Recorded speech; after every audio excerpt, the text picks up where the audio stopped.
Have you ever wondered how to tell where a potential relationship might go? Should you stay? Should you leave? Do they even like you back? Well, I have some advice to share from my own personal experiences, and although they probably won't solve everyone's problems, I'm sure they can help you find some clarity and certainty in your future dating life. These make it really easy for me to tell where a potential relationship might be headed, and it shows me whether or not we're even compatible, and if our feelings are mutual for each other. But first, let me get something important out of the way.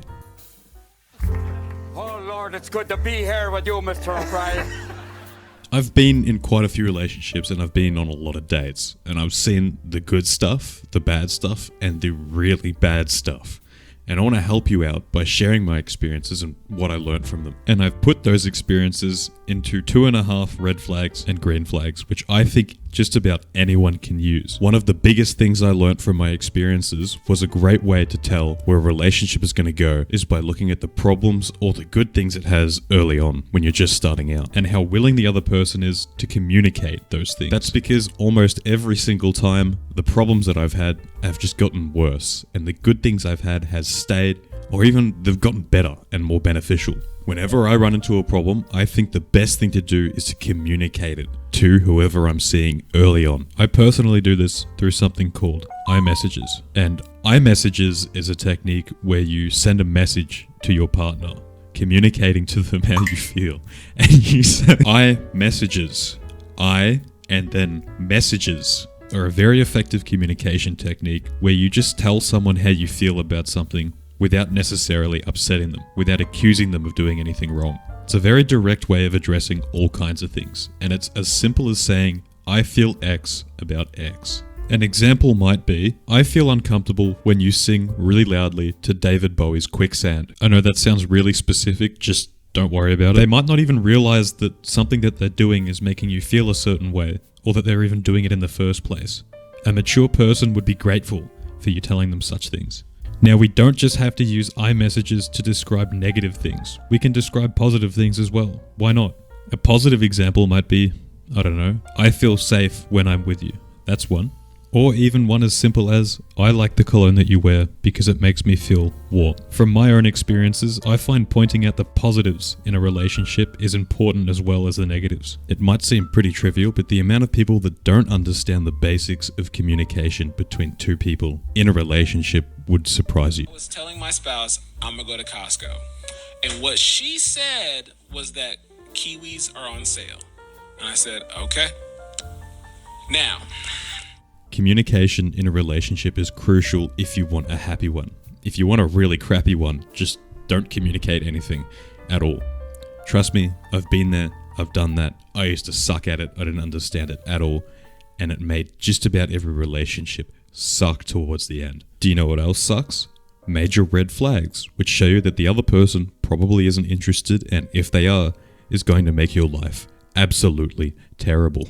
So let's dive into these two big red bad boys, how I found them, what I learned about them, and I might talk about a bonus one at the end. It depends if I'm feeling like it. Let me tell you about a time where I dodged a real life bullet. This bullet nearly killed me, alright? I nearly died. So there was this person that I met through a dating app. We went on our first date. I was fairly attracted to this person. We started exchanging messages, those kinds of things. I was excited to see where this might go. I planned out a date, a first date, dinner at a sushi train in a really nice area. You can't get much better than this, I thought to myself. This is gonna be good. I arrive, I'm about 30 seconds late. That's just typical me. There's a lot of traffic, shit weather, and I'm a shit driver. So I was a little bit late. It's about 30 seconds past instead of 6 on the dot. I'm feeling a little stressed, fast walking, I'm rushing in, and I finally make it to the sushi train 1 minute late. And so is this person. They're 1 minute late too. I see them, and wow, this is a very lovely looking individual. But are they a lovely individual? Well, let's find out, I thought to myself. Let's sit down and have a chat. So we sit down at the sushi train and get some sushi, and then we start eating sushi. And I listen. I do a little bit more listening. Some more. It's been about 30 minutes, and I'm still listening. And no big deal, right?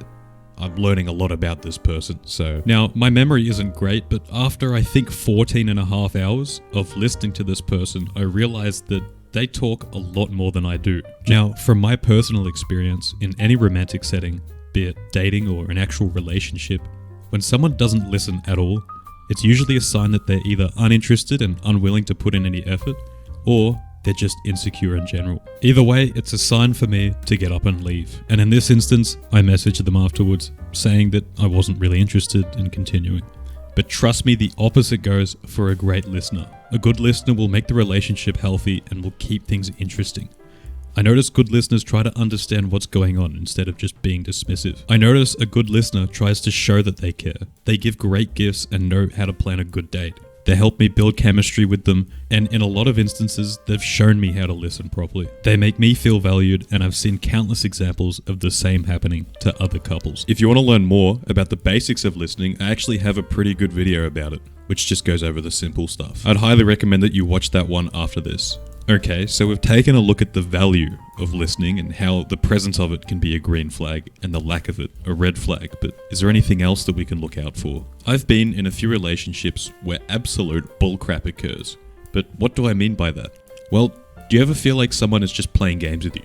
Like they say they're fine when they're definitely not, or perhaps they're just saying really passive-aggressive things randomly when they're mad at you, instead of talking about how they're feeling. Maybe when they're feeling upset, they just don't even talk to you. Maybe they make themselves distant from you. Funny story, actually. I thought that this was completely normal. I thought that this was just because people didn't like me very much, or it was just a normal part of being in a relationship with someone. You might be thinking the same thing as well, and I found out that it's actually a deeper issue. Now, these are early signs of an insecure attachment style and or emotional unavailability. But what does that mean? And what are the signs? Well, an insecure attachment style is simply that. They're insecure when it comes to attaching to someone. They might be too scared to get too close to someone because maybe something happened in the past, or maybe they're being too clingy. They might grab onto you and let you drag them around because, again, something that happened in the past. It all depends really, because there's several different kinds of insecure attachment styles. And that is where this aforementioned nonsense comes from. It might feel like nonsense, but this person is probably hurting because of a past experience. From my experience, these kinds of people are very clingy, very demanding, and sometimes a little too cold. And honestly, whenever we spoke about their past, I don't really blame them. Okay, so what does it look like? How can you tell that there's some kind of emotional unavailability or poor attachment style at play? People with insecure attachment styles usually see themselves pretty poorly. They might even hate themselves. Something else people with an insecure attachment style might do is they'll have a lot of distrust for their partner, a lot of fear that might leave them.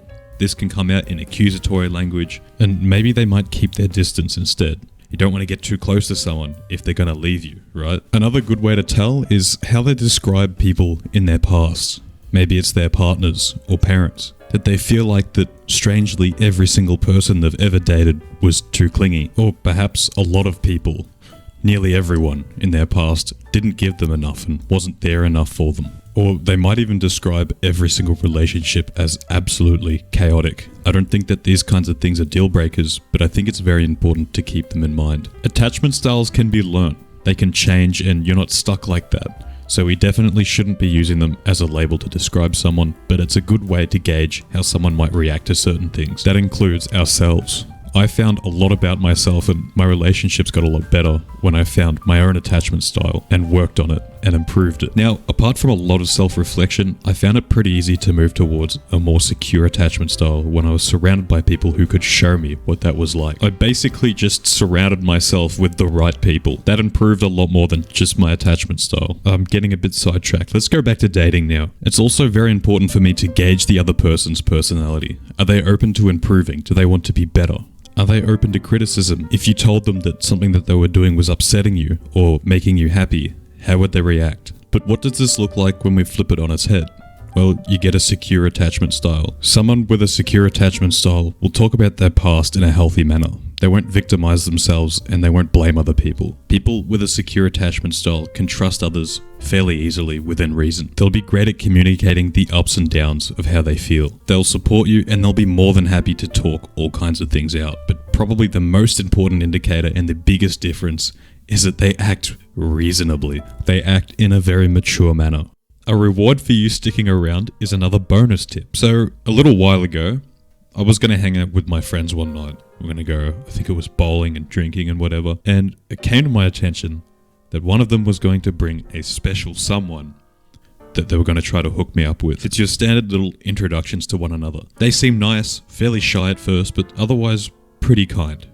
I was excited to get to know them, and as we went bowling, I struck up a conversation. So I introduced myself, and the first question I ask is what they do in their free time. I'm like, so what do you like to do in your free time? And they say, without moving their face away from their phone, fuck all. I'm serious. And I don't respond. I sit there for a while. I think I'm in shock. And I ask myself, what am I doing here?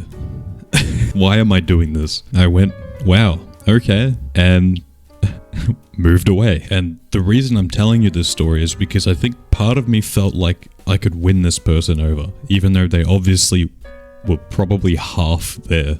I think the biggest lesson I learned from a decent amount of dating is to choose who chooses me. There's nothing wrong with liking someone, but I feel like if you're going to commit to them, make sure that they like you back. That's from my own experience. And the signs that someone likes you back are usually extremely obvious. And it's especially obvious when they don't, or don't even care, like in the example I gave. And it's much easier to realize that early on and move on quickly, instead of wasting your time constantly guessing. You shouldn't need 3, 5, 10, 15 of the biggest signs that someone is interested in you. So what did you learn in this video? And what are some red and green flags you look out for? Let me know in the comments below.